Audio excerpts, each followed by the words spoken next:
అందరికీ నమస్కారం.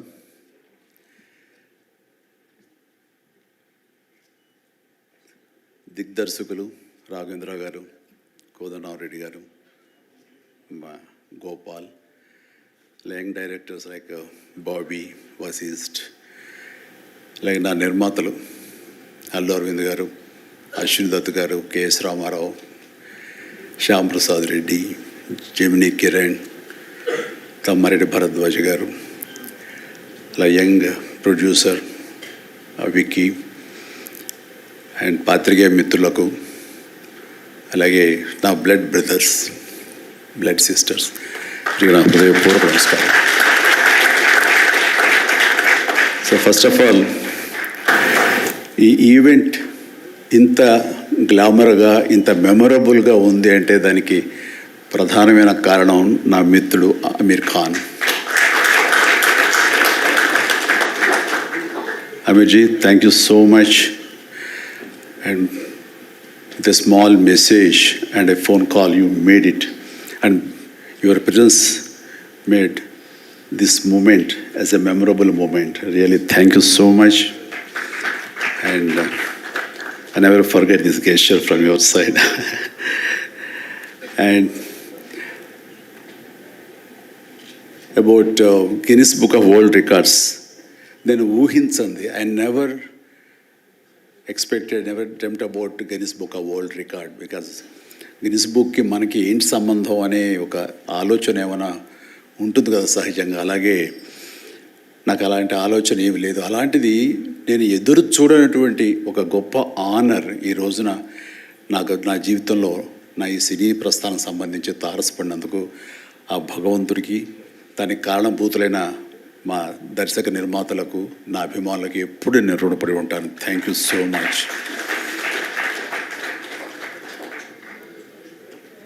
నాకు డ్యాన్సెస్ మీద, బహుశా నటన కంటే కూడా ముందు నుంచి కూడా డ్యాన్సెస్ మీద నాకున్నటువంటి ఇంట్రెస్ట్ ఈ రోజున ఈ అవార్డు వచ్చేలా చేసిందా అని నాకు అనిపిస్తుంటుంది.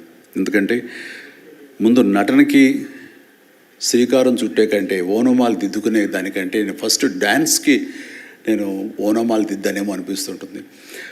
నా చిన్నప్పుడు మా చుట్టూ ఉండే వాళ్ళని ఎంటర్టైన్ చేయడం కోసంగా ఈవినింగ్ అయ్యేసరికి అప్పట్లో ఉండే వివిధ భారతి కానీ, లేకపోతే శ్రీలంక సిలోన్, రేడియో సిలోన్ కానీ, వీటిల్లో వచ్చే కొన్ని తెలుగు పాటలకి అదే మా source of inspiration. I mean recording songs అవి రావడానికి. అప్పుడు గ్రామ్ ఫోన్లు కానీ, టేప్ రికార్డులు కానీ ఇవన్నీ కూడా ఉండే పరిస్థితి కాదు ఆర్థికంగా. అలాంటి వారానికి ఒకసారి రేడియోలో ఎప్పుడు పాటలు వస్తాయా అని అందరూ ఎదురు చూసేవాళ్ళు. రాగానే శంకర్బాబుని పిలవండి, డ్యాన్స్ వేస్తాడు, మనల్ని అలరిస్తాడు అని వాళ్ళందరూ ఉత్సాహంగా ఉంటే వాళ్ళ ఉత్సాహానికి నేను మరింత ప్రోత్సాహంగా తీసుకుని దాన్ని డ్యాన్స్లు వేస్తుండేవాడిని. అట్లాగా అవి డ్యాన్సులు అంటారా, బాడీ కదలిక అంటారా ఏమో తెలియదు, ఒక ఎనర్జీగా అవి ప్రజెంట్ చేయటం అనేది ఒక్కడే తెలుసు నాకు. 7th class, 6th class, 8th class ఆ ప్రాంతంలో. ఆ తర్వాత ఎన్సీసీలో చేరిన తర్వాత ఈవినింగ్ క్యాంప్ ఫైర్ టైంలో అందరూ ఎర్లీగా భోజనాలు కానిచ్చిన తర్వాత తిన్న సేవింగ్ ప్లేట్లు, మన అల్యూమినియం ప్లేట్స్, వాటిని తిరగేసి దరువులుగా, డప్పులుగా వాయించుకుంటూ అప్పుడు కూడా డ్యాన్స్ వేస్తూ అందరిని ఎంటర్టైన్ చేస్తూ ఉండేవాడు. ఆ రకంగా డ్యాన్స్ అనేది నాకు ఇష్టమైనటువంటి ఒక నా అంతర్భాగం అయిపోయింది.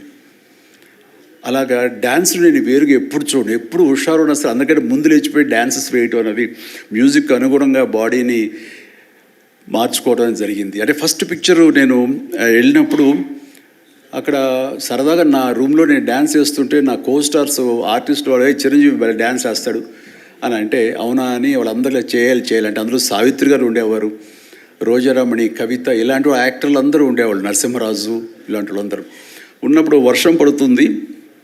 ఒక పంచలో డ్యాన్స్ వేయాల్సి వచ్చింది. అది ఈస్ట్ గోదావరి రాజమండ్రి దగ్గర ఒక పల్లెటూళ్ళలో. ఆ పంచలో జల్లు పడుతూ కూడా మొత్తం తడితడిగా ఉండింది. అయినా సరే డ్యాన్స్ అడగడం పాపం ఎవరైనా సరే వెంటనే ఎలాంటి ఇన్హిబిషన్ లేకుండా చేయటం అనేది నాకు అలవాటు. అలాగే టేప్ రికార్డ్ డ్రాయింగ్ చేసి అప్పట్లో డ్యాన్స్ చేస్తున్నాను. మధ్యలో కాల్ జారి కింద పడిపోయాను. పడితే అది కింద పడిన తర్వాత ఆపకుండా వాళ్ళందరూ అయ్యో అన్నారు. అని సరే దాన్ని నాగిని డ్యాన్స్గా మార్చేసుకొని చేస్తే ఎక్కడ లేని అప్పలాస్ వచ్చేస్తుంది.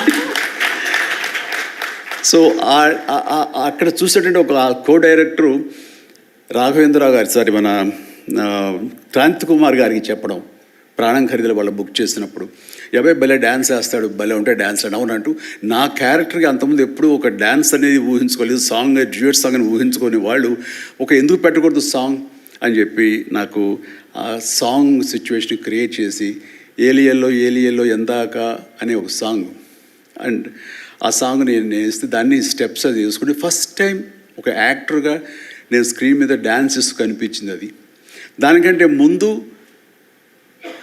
మన ప్రాణం ఖరీదు పునాది రాళ్ళలో కూడా అలాగే ఫ్రెండ్స్ మధ్య డ్యాన్స్ వేస్తూ నేనే సెంటర్ ఆఫ్ అట్రాక్షన్గా ఉంటూ చేశాను. అలాగా నా డ్యాన్స్ స్కిల్ అన్నది ఎక్స్ట్రాగా నాకు ఒక బెనిఫిట్ అయ్యింది, నాకు ఎక్స్ట్రాగా అది ఉపయోగపడింది. తర్వాత అరవింద్ గారికి, జయకృష్ణ ఇలాంటి వాళ్ళందరికీ కూడా తెలుసు. అండ్ లింగమూర్తి గారు ఉండేవారు, ఆయన డిస్ట్రిబ్యూషన్కి చీఫ్. అప్పట్లో ఆయన రాగానే ఆయన ఏ ప్రొడ్యూసర్స్ని పిలుస్తారు, ఎవరి కథ ఓకే అంటారు, ఎవరికి డబ్బులు శాంక్షన్ చేస్తారని డిస్ట్రిబ్యూటర్స్ మీద ఆధారపడే రోజులు నిర్మాతలు.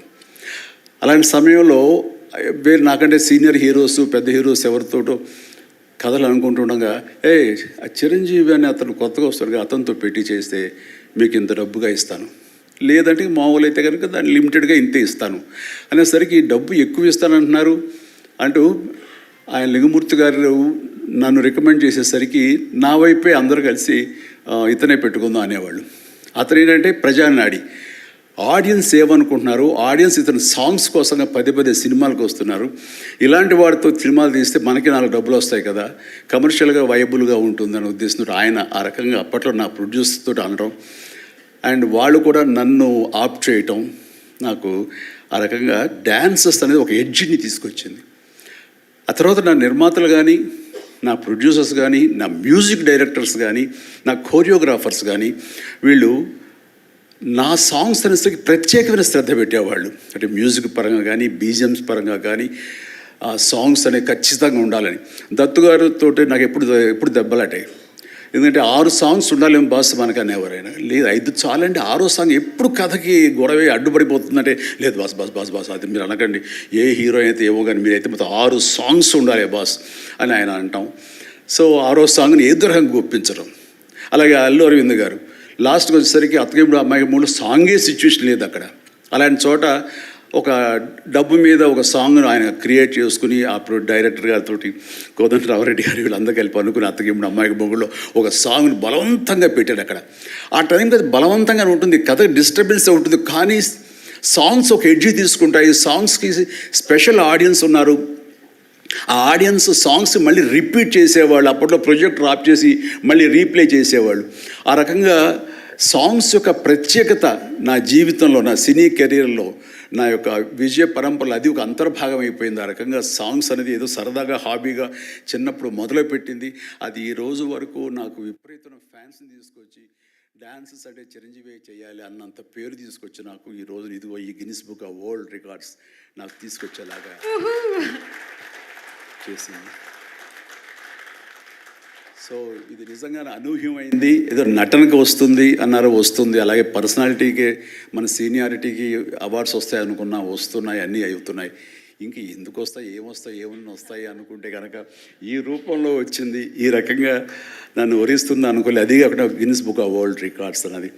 So first of all thank you so much mister Richard. You have come all the way to give me this honour in the name of prolific dancer, actor of Indian screen. Thank you so much. Thank you.